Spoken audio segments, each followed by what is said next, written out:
है Indu broadcasting private limited और आप देख रहे हैं इंडियन न्यूज, हर पल, हर क्षण, हर सच।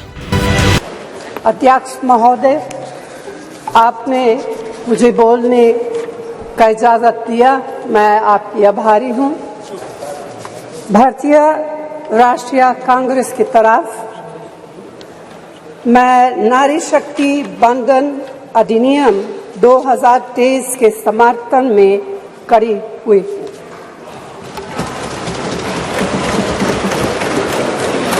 धुएं से भरी हुई रसोई से लेकर रोशनी से जगमगाती हुई स्टेडियम तक भारत की स्त्री का सफर बहुत लंबा है, लेकिन आखिरकार उसने मंजिल को छू लिया है। उसने जन्म दिया, उसने परिवार चलाया, उसने पुरुषों के बीच तेज दौड़ लगाई और असीम धीरज के साथ अक्सर खुद को हारते हुए लेकिन आखिरी बाजी में जीतते हुए देखा। भारत की स्त्री के हृदय में महासागर जैसा धीरज है। उसने खुद के साथ हुई बेईमानी की शिकायत नहीं की और सिर्फ अपने फायदे के बारे में कभी नहीं सोचा। उसने नदियों की तरह सबकी भलाई के लिए काम किया है और मुश्किल वक्त में हिमालय की तरह अडिग रही। स्त्री के धैर्य का अंदाज लगाना नामुमकिन है। वह आराम को नहीं पहचानती और तक जाना भी नहीं जानती। हमारे महान देश की माँ है स्त्री, लेकिन स्त्री ने हमें सिर्फ जन्म ही नहीं दिया है, अपने आंसुओं, खून पसीने सींचकर हमें अपने बारे में सोचने लायक, बुद्धिमान और शक्तिशाली भी बनाया है। अध्यक्ष महोदय, स्त्री का मेहनत, स्त्री का गरिमा और स्त्री के त्याग की पहचान करके ही हम लोग मनुष्यता की परीक्षा में पास हो सकते हैं।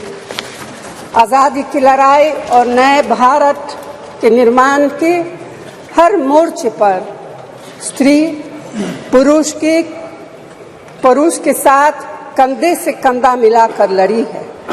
वह उम्मीदों, आकांक्षाओं, तकलीफों और घर गृहस्थी के बोझ के नीचे नहीं दबी।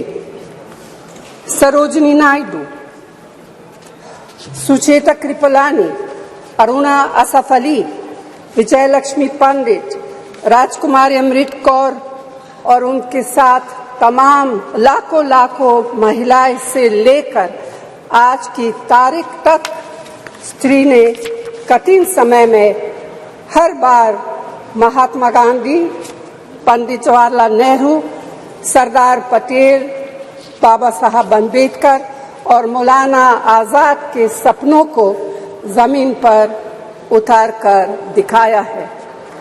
इंदिरा गांधी जी का व्यक्तित्व इस सिलसिले में एक बहुत ही रोशन और जिंदा मिसाल है। अध्यक्ष महोदय, खुद मेरी जिंदगी का यह बहुत मार्मिक क्षण है। पहली दफा स्थानीय निकायों में स्त्री की भागीदारी तय करने वाला संविधान संशोधन मेरे जीवन साथी राजीव गांधी जी ही लाए थे। उन्होंने लाए थे जो राज्यसभा में 7 वोटों से गिर गया था। बाद में प्रधानमंत्री पीवी नरसिम्हा राव जी के नेतृत्व में कांग्रेस सरकार ने ही उसे पारित कराया। आज उसी का नतीजा है कि देश भर के स्थानीय निकायों के जरिए हमारे पास 15 लाख चुनी हुई महिला नेता है। राजीव गांधी जी का सपना अभी तक आधा ही पूरा हुआ है। इस बिल के पारित होने के साथ ही वह पूरा होगा।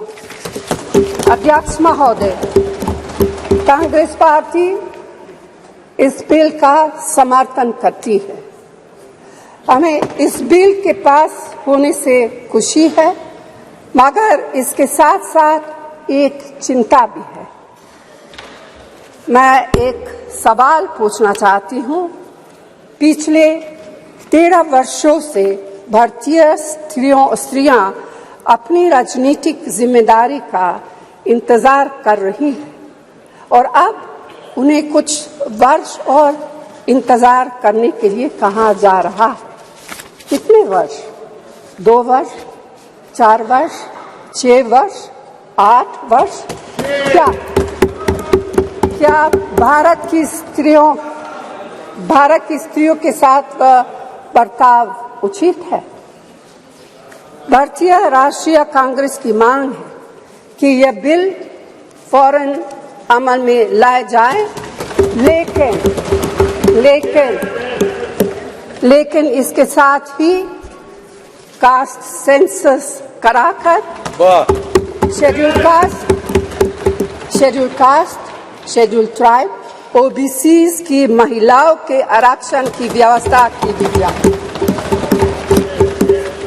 सरकार को इसे साकार करने के लिए भी जो कदम उठाने की जरूरत है वह उठाने ही चाहिए।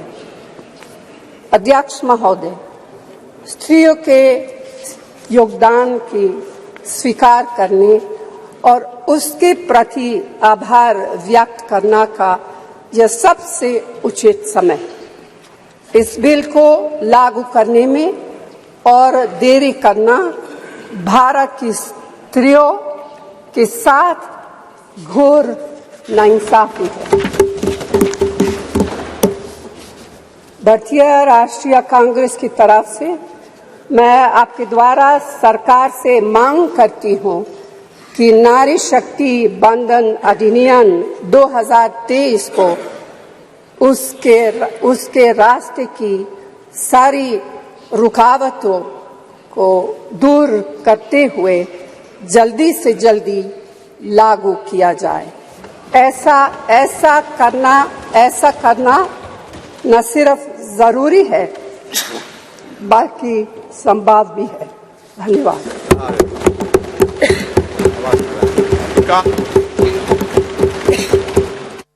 न्यू वीडियोस की अपडेट पाने के लिए सब्सक्राइब करें इंडियन न्यूज को और बेल आइकन को दबाएं।